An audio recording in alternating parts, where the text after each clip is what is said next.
Hey guys, welcome to our channel. It's Tseho. So today I'm making Botswana flatbread. Actually, I was going to title this video Botswana flatbread. Tongue twister. I was going to title this video Botswana flatbread, but I got to thinking maybe there are some Tswanas and South Africans who don't make the bread, and there are other people in Botswana who are not Tswana people who also would make the bread. So that's why I'm titling it Botswana flatbread. I don't know if you're in Africa and you make this bread, please let me know. But yeah, we're going to start first by mixing the dough, and we're gonna let it sit and rise, and then we'll continue later. But I just want to show you my ingredients. I've got a small packet of yeast. Uh, so when we cook traditional food, we generally just eyeball everything. So I'm going to measure as I eyeball so that I can put down a recipe for you. And we have some sugar, white or like the light brown sugar works. This is not like the cooking sugar, it's just like the normal brown sugar. So we normally use the brown sugar, so that's what I'm using. I've got some salt, and I've got flour. Normally I use plain flour, or it will probably be written bread flour or all-purpose flour. I like it when I make my breads, and I also like it when I bake with it because I feel like it makes the cake softer. But cake flour tends to give the cakes a nice shape for me, but I don't really like its texture. However, plain bread isn't as always easy to find here. I think self-raising flour is more common in Bulawayo. I didn't find it when I was looking for it, so I settled for the cake flour so that I can work it with yeast. And then there's regular cooking oil. This is your regular vegetable oil. For some foods, I find like olive oil has a strong pungent smell, but if that's more comfortable for you, go ahead and do that. Yeah, so I'm going to begin.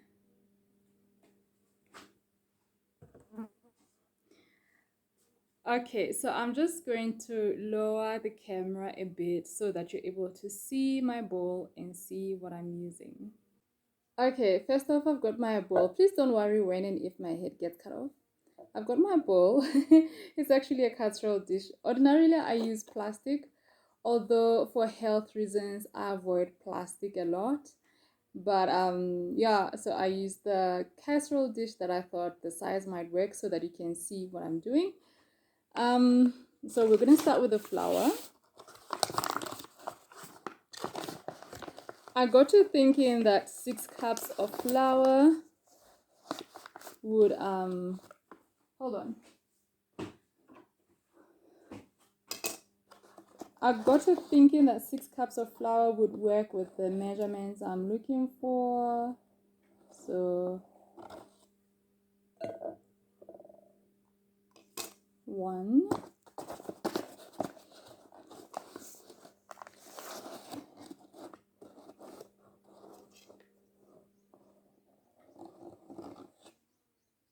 2,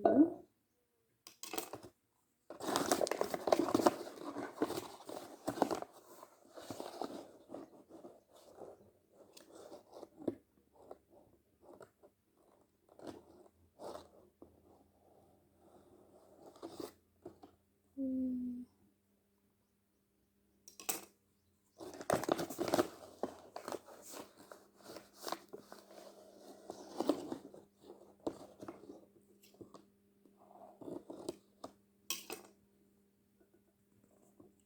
4,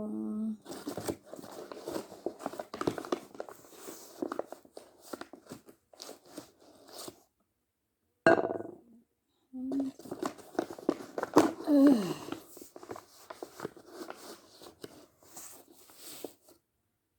Okay. Okay, so that's 6 cups of flour. I'm gonna open one of these small packets. These are instant yeast, and you should be able to go ahead and straight away you should be able to go ahead straight away and put your bread on the stove, but I prefer to let it rise. And it also has a more pungent yeast smell. Let me just have a look at this. This is 11 grams of yeast.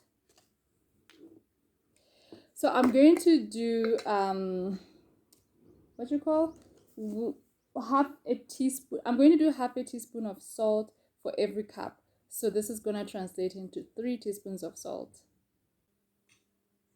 1, 2, 3 salt. And then I've got my sugar, and I'm going to do 1 tablespoon of sugar per every cup of flour. 1, 2, 3, 4, 5, and 6. And next is oil. I'm going to do the same for oil. 1 tablespoon of oil for every cup of flour. 1, 2, 3, 4, 5. Oh my gosh. And 6. I hope that wasn't too much. I probably should have done half a tablespoon of oil, but anyway. We'll see how it turns out, and if it's good, I'll confirm. And I'm gonna start with 3 for now. So this is warm water, like lukewarm water. I'm gonna start with 3 cups for now. It's because you want your texture to be a bit firm. You don't want it to stick to your hands. And so I'm gonna go slow and work with it. In fact, I'll probably just do 2 for now. 1 and 2 cups of lukewarm water. And then you wanna stir, and I stir with my hands. Probably should have worn a short sleeve shirt. Oh, goodness.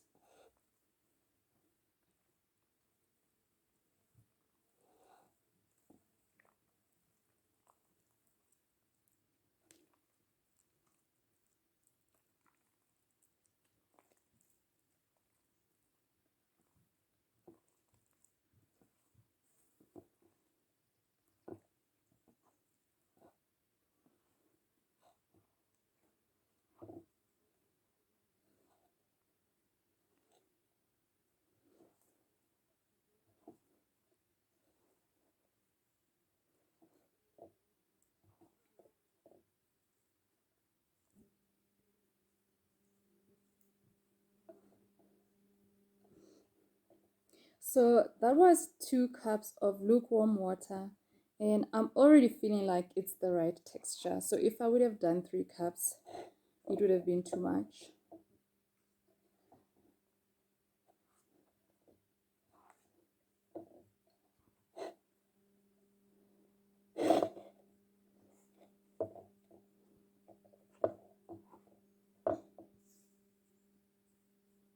Okay, so I'm gonna just like speed it up and continue kneading off camera. And if I add any more water, I will let you know. Yeah. So I had added another 1/3 cup of water. You just want your dough to get to this texture without sticking to your hands, if you see my hands. So you don't want it too soggy, and you don't want it to be too stiff either. But when it rises, it's gonna become a lot more stretchier than this. Yeah.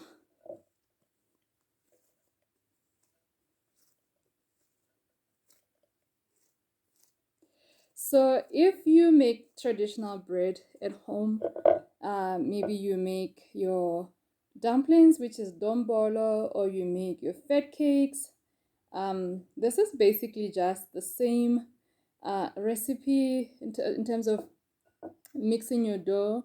So you just kind of play with the texture of the dough depending on the type of bread that you're making.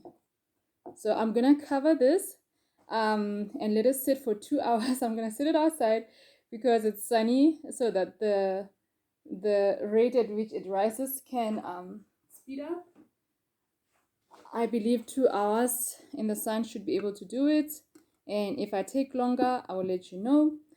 But normally we would do this and leave it overnight, so it doesn't really matter how much time you give it, you just want it to rise and be stretchy. Yeah, normally we set it overnight, and the next morning we make our traditional flatbread for breakfast, which we call Diphaphatha in Botswana. So yeah, I'm going to set it outside. So our dough has risen. In fact, I had found out that it was risen at 12:30 when I had actually put it at 12. That's what it's looking like now. So just to, I don't know if you've seen it nicely. Okay, there you go. And yeah, so normally I'm gonna work with the scuttle from a gas brass stand, and you can use a pan, but I find that it has more space, therefore it allows me to make more at the same time and save up on gas. So I've just lightly dusted it with flour because I don't want the bread to stick. So you lightly put flour on it, then you take your bread. You can see, have a look at that. Focus. You can see how much more stretchy it is. So you take your bread. Ooh, the smell of yeast. You take your bread and you kind of play with it. So the top layer has kind of gone hard, but so I'm mixing. So you kind of play with it like this, and you kind of come up with this shape. And so basically, I'll just flatten it with my hands, and I'll place them on the scuttle. So in Setswana, when you say something, say papati, you're basically saying it's flat. So this bread is called papata. When it's one, it's papata. And then when there are many, you say diphaphatha, which means that it's flatbread. These days I speak more Ndebele. I'm like practicing all the time. And I find myself like wanting to throw Ndebele when I'm trying to speak Setswana. It's like my mind is now has made the switch. So kind of flat like this. I don't know if you'd prefer rolling it out. I don't know what rolling it out would look like, but maybe you can do that too. Yeah, I keep finding myself every time saying kuti. So when I'm speaking with my family, I catch myself every time I want to say kuti. I try to remind myself to either speak Setswana or speak English. You know that thing like when you're in a foreign country and then something in the local language slips out, and then people where you're home, they think, oh, you're just pretending. I'm trying to avoid people think kuti. Oh, you see, I've just said kuti. Like in the village, they will say wayenzi. So like you're just like making yourself do that. So ordinarily, I would heat up the scuttle first because I don't want the bread sticking to the scuttle. But I'm literally just doing this, setting it up in front of the camera. It's just that I want you to see. Yeah, but ordinarily I will heat the scuttle first and do this as I place the bread on the stove. Guess what Awan is just bringing from the garden?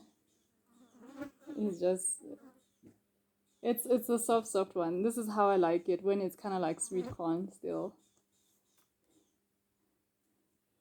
Nice. Okay, I'm gonna place those on the fire as well. Eating starch is an African thing. We're trying to cut down, but it is an African thing. We eat a lot of gluten. but gluten is making Amon, I mean, unhappy. He hasn't been doing well with gluten lately, and we're trying to cut it out of his diet. So I'm gonna put these on the stove, and as they cook, I'll be just adding others and removing what's cooked. So it's on the stove, and we're going to be flipping from side to side as we go. The problem of having let it sit on a cold platter is that now I have to remove them with a spatula, because like this one I've just like fought it loose.